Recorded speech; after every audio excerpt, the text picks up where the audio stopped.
Good evening dear students.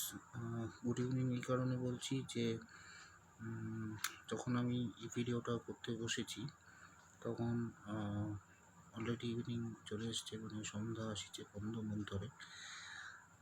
এই আজকে আমরা পড়ব হচ্ছে যে আমাদের ব্লিশ বলে যে ক্লাস 10-এর বই আছে তার শেষ যে চ্যাপ্টার বা শেষ লেসন, যে কবিতাটা, সেটা হচ্ছে যে দ্য স্নেল। আমি তোমাদের এই ইউটিউবের আমার ইউটিউব চ্যানেলের লিঙ্ক স্কুলের হোয়াটসঅ্যাপ গ্রুপে দিয়ে দেবো। তো তোমরা এই ভিডিওটি অবশ্যই দেখো, এবং দেখার পর আমি যেটা করব, এই ভিডিওটি দেখার পর তোমরা নিশ্চয়ই টেক্সটটা তোমরা তৈরি করবে।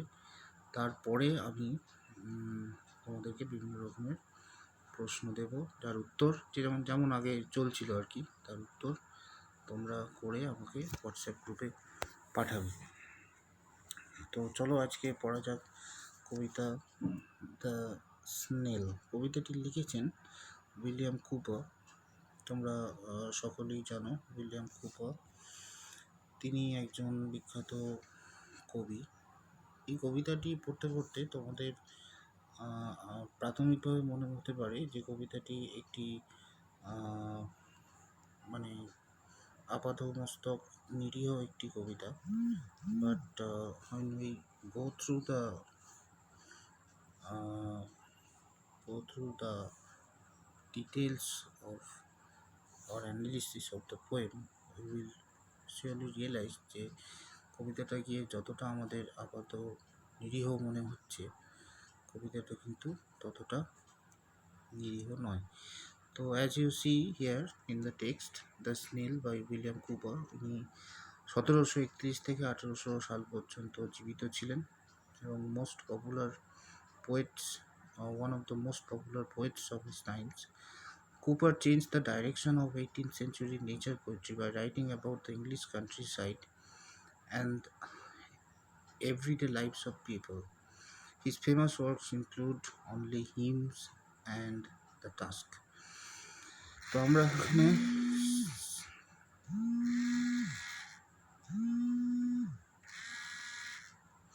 দ্য স্নেল কবিতাটি আমরা এখানে আলোচনা করব। তো সেটা হচ্ছে যে চলো কবিতাটা প্রথমে পড়ে নেওয়া যাক।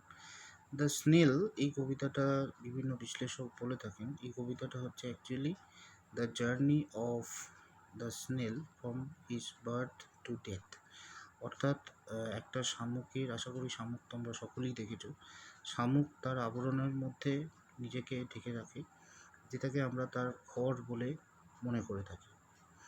তো সেই স্নেল সম্পর্কে একটি কবিতা এখানে উইলিয়াম কুপার লিখেছেন। তো সেখানে এই স্নেল কবিতাটিকে বলা হচ্ছে যে this is a journey of the snail from its life to death.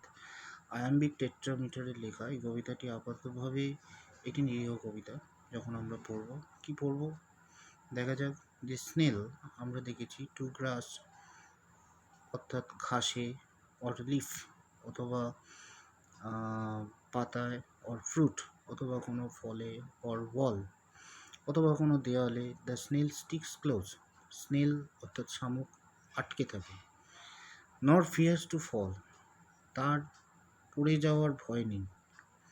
As if he grieve there house and all together, যেন মনে হয় যে এমনভাবে আটকে থাকে ঘাসে, পাতায় অথবা ফলে অথবা দেওয়ালে অথবা যেখানে হোক, এমনভাবে আটকে থাকে যেন মনে হয় যে সে সেখানে বড় হয়েছে, তার হাউস নিয়ে সে বড় হয়েছে। অর্থাৎ তার যে খোল, শামুকের যে খোল, সেটাকে এখানে কবি হাউস বলছেন, আমরাও সাধারণত তাকে হাউস বলে থাকি।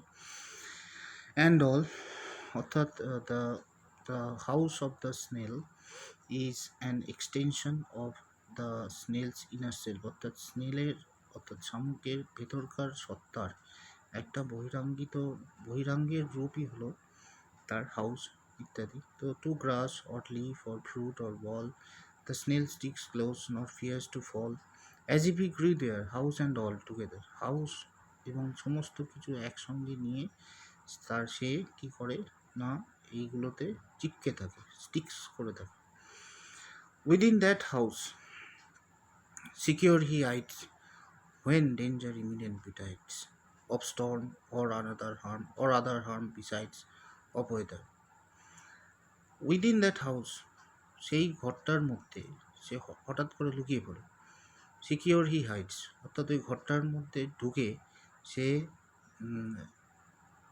লুকিয়ে যায় যখনই সে কোনো রকম বাইরে থেকে বিপদের আশঙ্কিত হয়। হোয়েন ডেঞ্জার ইমিনেন্ট বিটাইডস, অর্থাৎ বাইরে থেকে অথবা ওয়েদারের অথবা অন্য কোনো প্রাণীর আক্রমণ, হার্ম ইত্যাদির কোনো রকম সংকেত পেলেই সে কী করে না সঙ্গে সঙ্গে সে তার ঘরের মধ্যে লুকিয়ে পড়ে। Give but his horns the slightest touch, his self collecting power is such, he shrinks into his house with much displeasure. তার যে শামুকের যে দুটো হর্নস আছে, হর্নস বলতে শিংকে বোঝায়, এখানে শামুকের যে দুটো অ্যান্টেনা টাইপের থাকে, আমি অ্যান্টেনাই বলছি যাতে তোমাদের বুঝতে সুবিধা হয়। তো অ্যান্টেনা টাইপের যে দুটো জিনিস থাকে, তো কবি বলছেন যে ঠিক তার উপর একটা স্লাইটেস্ট টাচ দাও। তো তার গুটিয়ে যাওয়ার ক্ষমতায়, সেলফ কালেক্টিং পাওয়ার, অর্থাৎ নিজেকে গুটিয়ে ফেলার ক্ষমতা এতটাই, he shrinks into his house with much displeasure. সে কী করে না সঙ্গে সঙ্গে অত্যন্ত ডিসপ্লেজারের সাথে, অত্যন্ত বিরাগের সাথে, অত্যন্ত বিরক্তির সাথে সে সঙ্গে সঙ্গে নিজেকে তার মধ্যে গুটিয়ে ফেলে।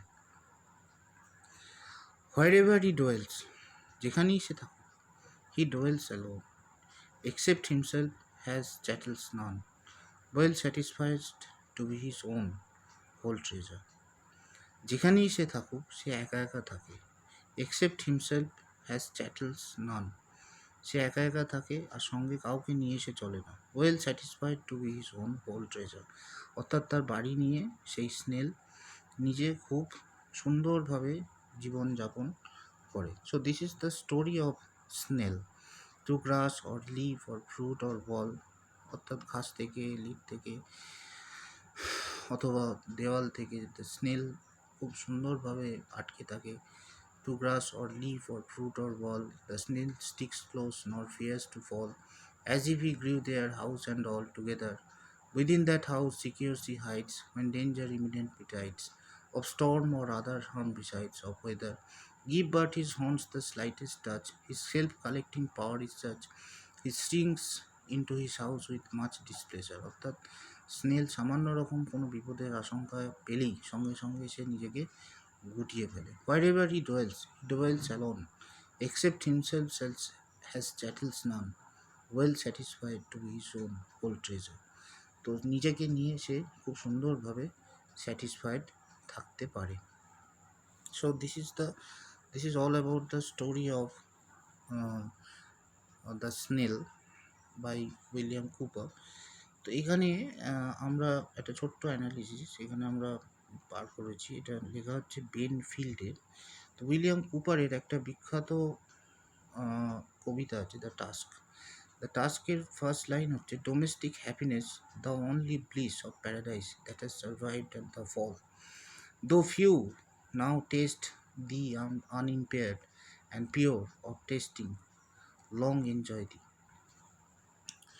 তো এইটাই ব্যাপারটা হচ্ছে যে কবিতাটা আমি প্রথমেই বলে শুরু করেছিলাম যে আপাত দৃষ্টিতে কবিতাটা খুব নিরীহ বলে মনে হবে, কিন্তু কবিতাটার মধ্যে যে গূঢ় সাইকোলজিক্যাল তত্ত্ব আছে সেটা অত্যন্ত এক ধরনের মহাকাব্যিক তত্ত্ব। অর্থাৎ ইংরাজিতে বলতে গেলে the magnitude of the poet's allegory is of epic proportions. এটা কেন বলছি না, উইলিয়াম কুপার যখন এই কবিতাটি লিখছেন তখন তিনি নিজে ডোমেস্টিক হ্যাপিনেস বা গৃহসুখ খুঁজতে ব্যস্ত। তো গৃহসুখ খোঁজার ব্যাপারে তিনি যখন নিজে সচেষ্ট, ঠিক তখনই হচ্ছে কি না হি ইজ ট্রাইং টু, এই কবিতাটা পড়বার সময় প্রথমেই আমি যেটা বললাম, this poem poem of the journey of the snail from life to death. এবং প্রথমে আমি যেটা বলে শুরু করেছিলাম যে কবিতাটা প্রাথমিকভাবে মনে হতে পারে আপাত দৃষ্টিতে একটি নিরীহ কবিতা, কিন্তু কবিতাটার মধ্যে যে ইনহেরেন্ট ফিলোসফির কথা বলা হয়েছে, that inherent philosophy is of the magnitude of that inherent philosophy is of epic proportions. Meaning, দেখো আমরা প্রত্যেকে চাই যে আমরা সুখে বাস করি। এই যে টাস্ক বলে যে কবিতাটা আমি বললাম, যেখানে তিনি বলছেন যে ডোমেস্টিক হ্যাপিনেস দাও হ্যাজ নট দাও হ্যাজ সারভাইভড দ্য ফল। অর্থাৎ উইলিয়াম কুপার যখন এই কবিতাটা লিখছেন তখন তিনি ডোমেস্টিক হ্যাপিনেসের সন্ধানে আছেন। আমরা জীবনে একটা স্নেলকে যখন আমরা দেখি, সেই স্নেল সে জীবনে একটা সামান্য তার ঘর নিয়ে খুব সুখে শান্তিতে বসবাস করে, তাকে ডিস্টার্ব করবার মতো কিছু নেই, তার জীবনে আশার কিছু নেই। He has no expectations, he has no hurry in life, he has no hurry to fulfil his material desires. অর্থাৎ তার জাগতিক যে সমস্ত চাহিদা সেগুলো পূরণ করবার তার নিজস্ব কোনো তাগিদ নেই। সে শুধুমাত্র তার একটা স্নেল, মানে তার একটা খোলসযুক্ত ঘর নিয়ে সে কিন্তু সুখী। ভাইরাস এর সঙ্গে যদি আমরা আমাদের মানব সভ্যতা বা মানব জীবনের তুলনা করি, তাহলে দেখব যে আমরা সমস্ত রকম হ্যাপিনেসকে খুঁজতে গিয়ে আমরা আমাদের ডোমেস্টিক হ্যাপিনেস অর্থাৎ গৃহস্থের যে শান্তি, সেই শান্তিটা আমরা ভুলে গেছি।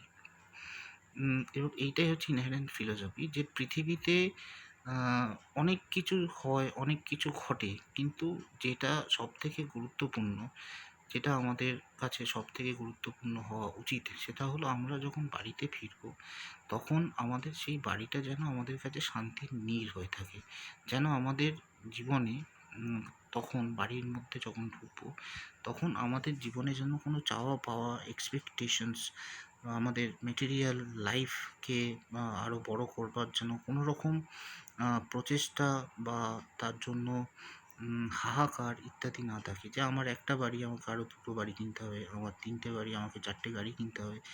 এই করে আমরা গার্হস্থ্য জীবনটাকে বা আমাদের বাড়ির জীবনটাকে যেন কোনো রকমভাবে মানে বিপর্যস্ত করে না তুলি। তো দিস ইজ দ্য ফিলোসফি। আমি খুব সংক্ষেপে শর্টে তোমাদেরকে বোঝাতে চাইলাম। যদি কোনো প্রশ্ন থাকে তোমরা নিশ্চয়ই প্রশ্ন করতে পারো।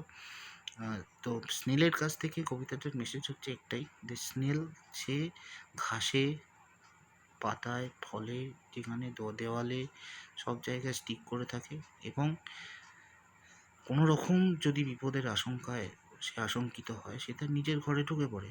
কিন্তু আমরা বিপদের মাঝখানে থাকি, বিপদের মাঝখানে আমরা বসে থাকি, কিন্তু আমরা